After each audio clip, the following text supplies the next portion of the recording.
அதிமுக பாமக கூட்டணி உறுதியாகி இருக்கிற நிலையில் அதிமுக பொதுச் செயலாளர் எடப்பாடி பழனிசாமி இன்று டெல்லி செல்வதாக அண்மை செய்தி வந்திருக்கிறது. அடுத்தடுத்து டெல்லி செல்கிறார்கள். தற்போது டெல்லியில் எஸ்பி வேலுமணியும் முகாமிட்டிருப்பதாக அண்மை செய்தியை பார்க்கிறோம். தொண்டர்கள் விரும்பிய கூட்டணி, வலிமையான கூட்டணி என்று எடப்பாடி பழனிசாமி குறிப்பிட்டிருக்கிறார். இது தொடர்பான கூடுதல் விவரங்களை செய்தியாளர் ஸ்டாலினிடம் கேட்டு பெறலாம். ஸ்டாலின், களம் சூடு பிடிச்சிருக்கு. அதிமுக தன்னோட ஆட்டத்தை பரபரப்பா தொடங்கி இருக்காங்க. இந்த நிலையில டெல்லி பயணத்தின் அடுத்த நகர்வு என்ன? அதிமுக பொதுச் செயலர் எடப்பாடி பழனிசாமி சற்று நேரத்துக்கு முன்பு தான் செய்தியாளர் சந்திக்கும் பொழுது அதிமுக தலைமையிலான கூட்டணி ஒரு வலிமையான கூட்டணியாக இருக்கும், நிச்சயமாக தனிப்பெரும்பான்மையுடன் அதிமுக ஆட்சி அமைக்கும் என்ற ஒரு நம்பிக்கையை தெரிவித்திருந்தாரு. இந்த ஒரு சூழல்ல தான் பாட்டாளி மக்கள் கட்சி, அன்புமணி தலைமையிலான பாட்டாளி மக்கள் கட்சி அதிமுக கூட்டணியில் இடம்பெற்றிருக்கக்கூடிய ஒரு சூழல்ல இன்று மாலை அதிமுக பொதுச் செயலர் எடப்பாடி பழனிசாமி டெல்லி செல்ல உள்ளதாக தகவல்கள் வெளியாகியுள்ளன. ஏற்கனவே முன்னாள் அமைச்சர் எஸ்பி வேலுமணி டெல்லி சென்றடைந்திருக்கக்கூடிய ஒரு சூழல்ல தற்போது அதிமுக பொதுச் செயலர் எடப்பாடி பழனிசாமியும் இன்று மாலை டெல்லி சென்று மத்திய உள்துறை அமைச்சர் அமித்ஷா மற்றும் மத்திய அமைச்சர் பியூஷ் கோயல் உள்ளிட்டவர்களை சந்தித்து இந்த கூட்டணியை இறுதி வடிவம் பெறுவதற்கான அந்த பேச்சுவார்த்தையில் ஈடுபடுவார்கள் என்று எதிர்பார்க்கப்படுகிறது. ஏன்னா ஏற்கனவே தற்போது பாட்டாளி மக்கள் கட்சிக்கு தொகுதிகள் எண்ணிக்கை முடிவு செய்திருப்பதாக எடப்பாடி பழனிசாமியை தெரிவிக்கக்கூடிய நிலையில பாஜகவுடனான அந்த எண்ணிக்கை தொடர்பான விஷயங்களையும் விரைவில் பேசி முடித்து இந்த மாதம் 20ஆம் தேதிக்குள் ஒரு கூட்டணியை, முழுமையான கூட்டணியை அமைப்பதற்கான திட்டமிடலை அதிமுக மேற்கொண்டிருக்கிறது.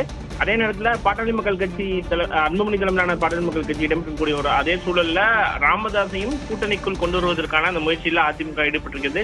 தேசிய முற்போக்கு திராவிட கழகத்தையும் அதற்கான பேச்சுவார்த்தையும் அதிமுக ஈடுபட்டிருப்பதாக தகவல் தெரிவிக்கின்றன. இதை தவிர பிற கட்சிகளை பொறுத்த வரைக்கும் ஏற்கனவே உறுதி செய்யப்பட்ட கட்சிகள் தான் அவங்க அதிமுக தலைமையில் இந்த கூட்டணி இடம்பெறுகிறது. தமிழ் மாநில காங்கிரஸ் கட்சி ஆகட்டும், இந்திய ஜனநாயக கட்சி, புதிய நீதி கட்சி, தமிழக மக்கள் முன்னேற்ற கழகம், புரட்சி பாரதம் என பல்வேறு கட்சிகள், அதே போல புதிய தமிழகம் உள்ளிட்ட கட்சிகள்லாம் இணைவார்கள் என்று எதிர்பார்க்கக்கூடிய ஒரு சூழல்ல அவங்களோட தொகுதி பங்கீடு தொடர்பான பேச்சுவார்த்தைகள்ல நிச்சயமாக விரைவில் முடிந்துவிடும். பிற கட்சிகளை பொறுத்த வரைக்கும் பாட்டாளி மக்கள் கட்சிக்கு ஒரு கணிசமான தொகுதியை ஒதுக்க வேண்டியிருக்கிறது. அதே போல பாஜகவிற்கும் ஒரு கணிசமான தொகுதி எண்ணிக்கையை கொடுக்க வேண்டிய ஒரு கட்டாயமா அதிமுக இருக்கக்கூடிய ஒரு சூழல்ல தேமுதிக வருகின்ற ஜனவரி 9ஆம் தேதி தங்களுடைய கூட்டணி தொடர்பான அறிவிப்பினை கடலூரில் வைத்து அந்த மாநாட்டில் அறிவிப்பதாக அக்கட்சியுடைய பொதுச் செயலாளர் பிரேமலதா ஏற்கனவே தெரிவித்திருக்கிறார். இந்த ஒரு சூழல்ல அவங்களுடனும் தொடர்ச்சியான அந்த பேச்சுவார்த்தை நடைபெற்று வரக்கூடிய அதே நிலையில தான் இன்று மாலை அதிமுக பொதுச் செயலாளர் எடப்பாடி பழனிசாமி டெல்லி சென்று மத்திய உள்துறை அமைச்சர் அமித்ஷா மற்றும் மத்திய அமைச்சர் பியூஷ் கோயல் உள்ளிட்டவர்களையும் சந்திப்பதார்கள் என்று எதிர்பார்க்கப்படுகிறது. நிச்சயமா ஸ்டாலின், அதிமுகவோட இந்த கூட்டணி தொடர்பான ஃபர்ஸ்ட் மூவ் ரொம்ப ஈஸியா அமைஞ்சிருக்கு அப்படின்னு பார்க்கலாம்.